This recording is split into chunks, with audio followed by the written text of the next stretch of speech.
Ganesha, Jai Ganesha, Pahi Mam, Shri Ganesha, Sri Ganesha, Sri Ganesha, Rakshama.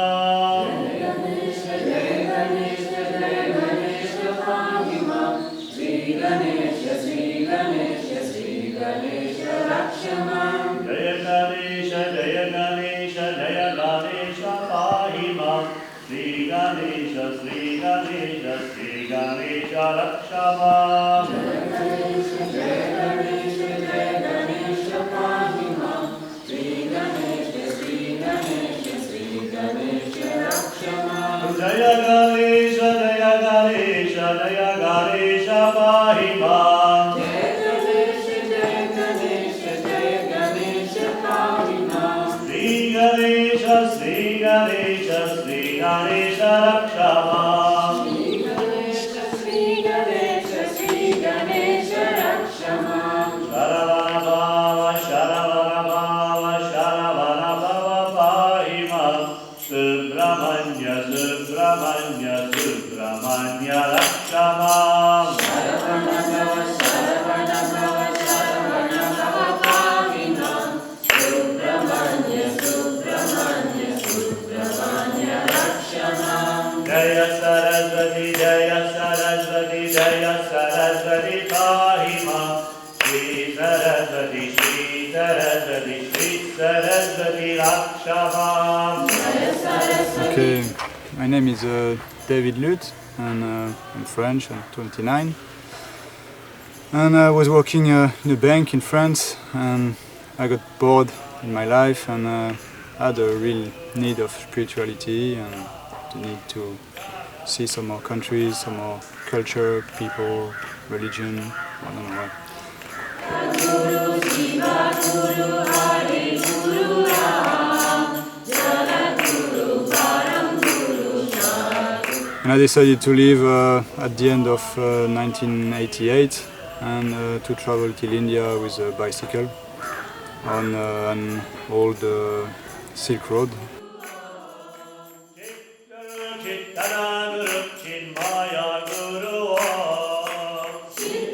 So I flew from France to Yemen on the 1st of January 1999 with my bike, and I started to cycle in Yemen, where I spent 1 month, and from Yemen I flew to Egypt, where I cycled again in the Libyan desert, and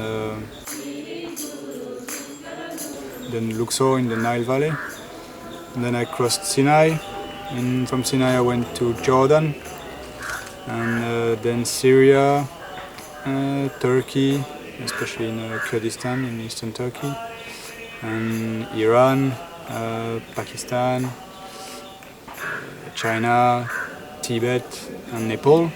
And I arrived in Nepal, more or less at the end of the first year.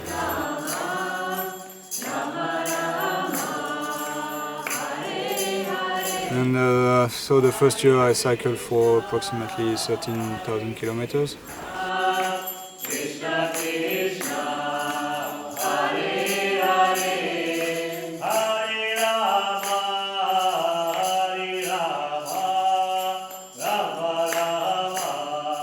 I had really good time. I mean, I saw a lot of different culture, like all the Muslim culture first. During maybe the first 7-8 months, I was only in Muslim countries, and I really enjoyed it, especially the hospitality and the real friendliness of the Bedouin people in Syria, and again in Iran, Persian people I found very, very hospitable and friendly, interesting.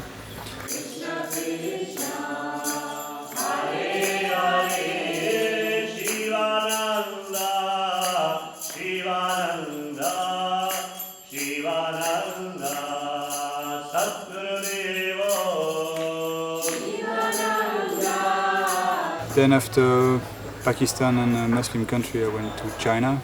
That was quite pretty tough for me, China, because I don't speak Chinese and the Chinese people don't speak English. And the Chinese are so different from the Muslim people. I mean, you don't have a lot of contact with them, and they don't really like to speak with foreigners or to help you. They are very distant and they don't want to lose the face, and so when you ask questions, they always, even if they don't know the answer, they will try to say something. And yeah, I find it pretty difficult in China.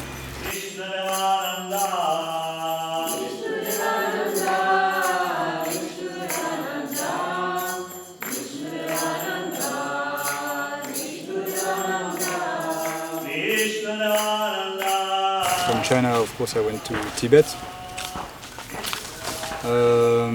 In Tibet was a really important place for me in this trip, because in Lhasa it's maybe the place where I've been the happiest during all my trip, and I've been very conscious about this happiness.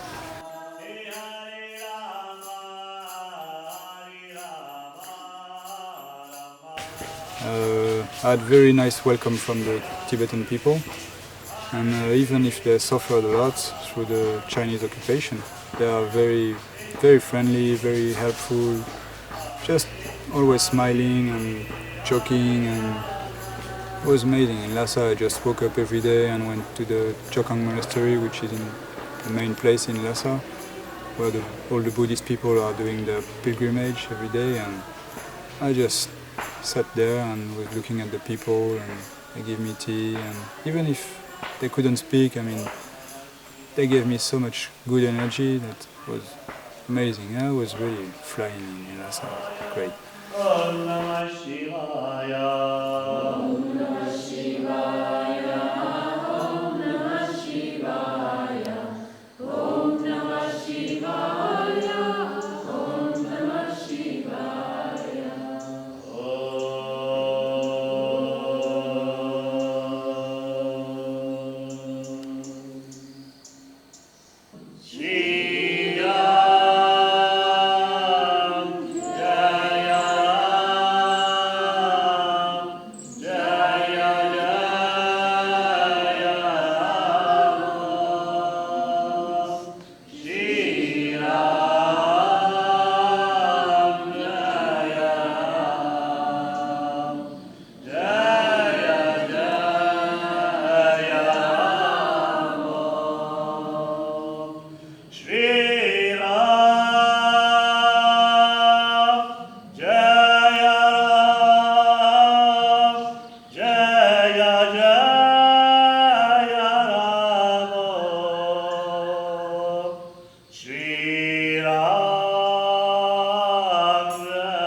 So I cycled then after from Tibet to Nepal, so I crossed Tibet, and I saw what's happened there, which is pretty sad.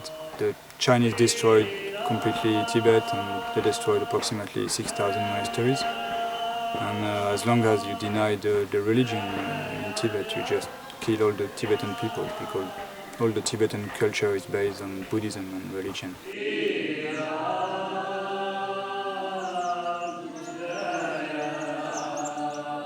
Yeah, Chinese, you know, they are communists, so they are against more or less all religion, and especially against the Dalai Lama, so against religion and Buddhism.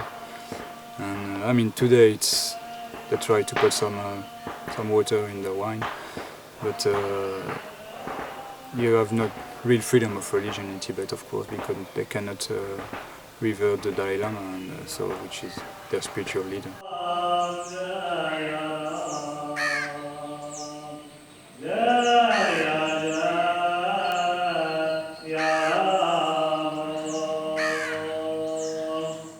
The strategy, if I could say, of the Tibetans and the Dalai Lama is to say that they want a non-violence fight, and that they don't want any violence. They are ready to do whatever is possible, but without violence, which is a very interesting idea, I think.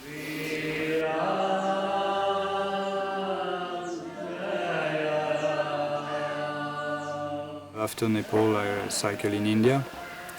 And in India, I read a book written by a monk, Palden Kyatso. The book is called Fire Under the Snow. And it's the story of this monk who spent 33 years in prison in China, just because he was monk and because he had some ideas about free Tibet. But he didn't do anything in Tibet, but he spent anyway 33 years in prison.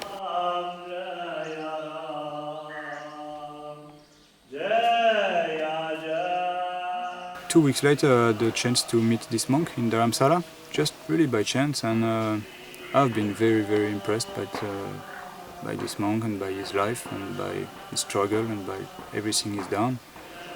And that I told him I was cycling and I planned to go till Sydney for the Olympics game in September 2000. And I'd like to do something for Tibet because I thought that the Tibetan cause is very fair, and I like the way they want us to fight without any violence. And I had such good time in Tibet that I also thought that maybe people gave me a lot during all my trip, and now it was my turn to give something back.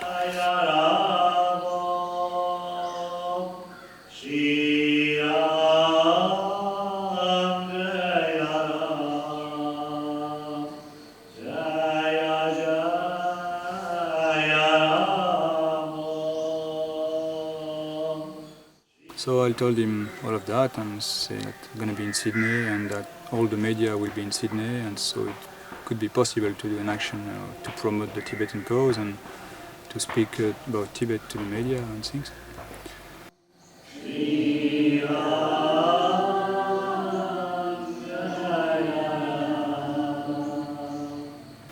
So yeah, he was quite happy about that, but he didn't really know what was possible to do, and he sent me to see a French woman who is working in an association in Daramsala for the political refugees of Tibet.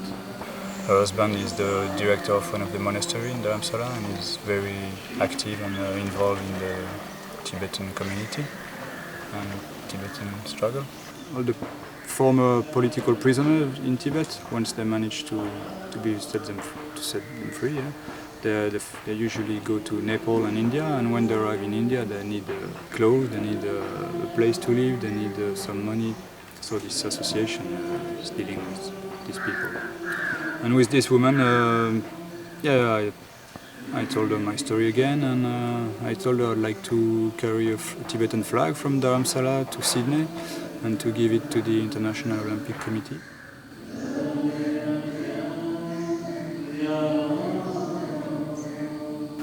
So she told me, yeah, it's a really good idea, I like it, and but maybe you could also have a petition and to promote the Tibetan cause that people could sign during your trip. So I said, yeah, why not? It's great. So I took a petition to promote the Tibetan cause.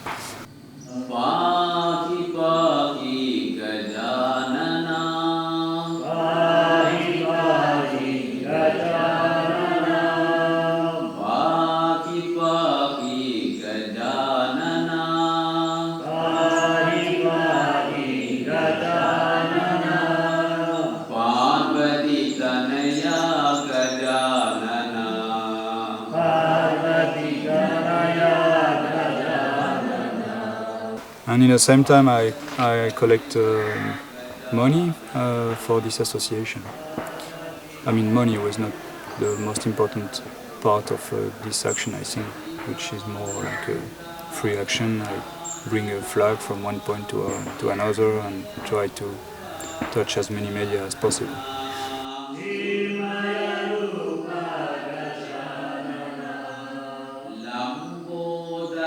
And so in March 2000 I left Dharamsala, still with my bicycle, and kept on going cycling in India, and then I flew from India to Thailand, because it's impossible to cross Burma today. And I cycled again in Thailand, in Cambodia, Thailand again, Malaysia, Singapore, Indonesia, and Australia. I flew in Australia from Bali to Darwin. And I cycled down in Australia, across Australia, Darwin, and Alice Springs, Adelaide, Melbourne, Sydney.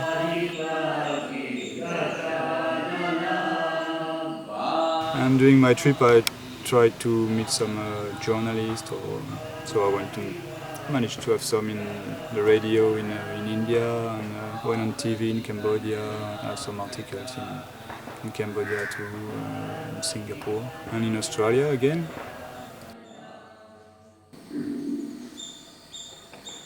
And during that time, two Australian girls made for me a website where people could sign the petition online. So then the number of signatures start to be higher and higher.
And I arrived in Sydney, beginning of September 2000 for the Olympic Games, and I tried to get in contact with the International Olympic Committee and managed to do so.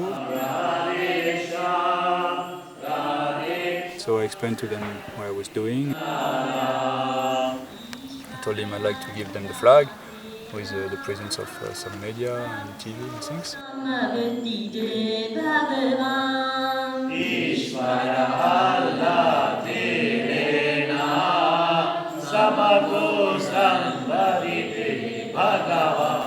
He said that he needs some time for reflection and thinking.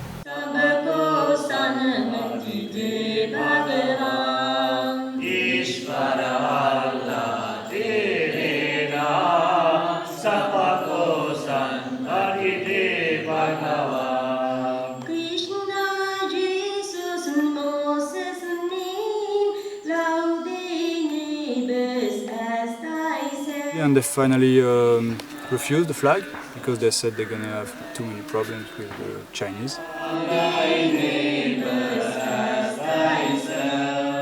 I managed to find and to reach quite a lot of media in Sydney again and in France also especially.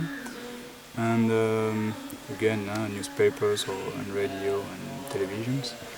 So it was, for that I was happy. I mean, maybe I could have done more for Tibet, but that was my small action, and that's what I did for Tibet.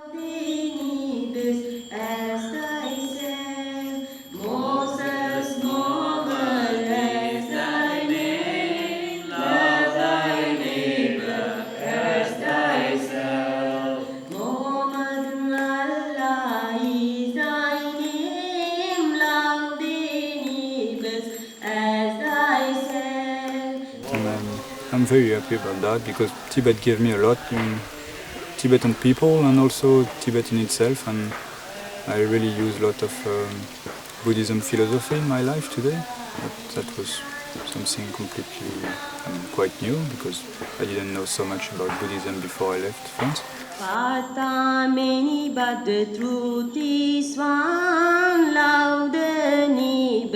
As thyself. Many that the truth is one, love thy neighbor. Yeah, so Sydney was more or less one of the final point of this trip. It was already 2 years when I arrived in Sydney that I left France. And after Sydney I decided to keep on going again, then to cycle again in India, where I am now, and to do some more yoga.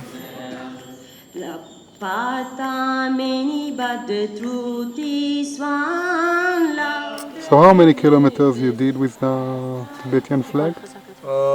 With the Tibetan flag, approximately 10,000. Cycling in total 23,000 from the beginning, from Yemen to Australia.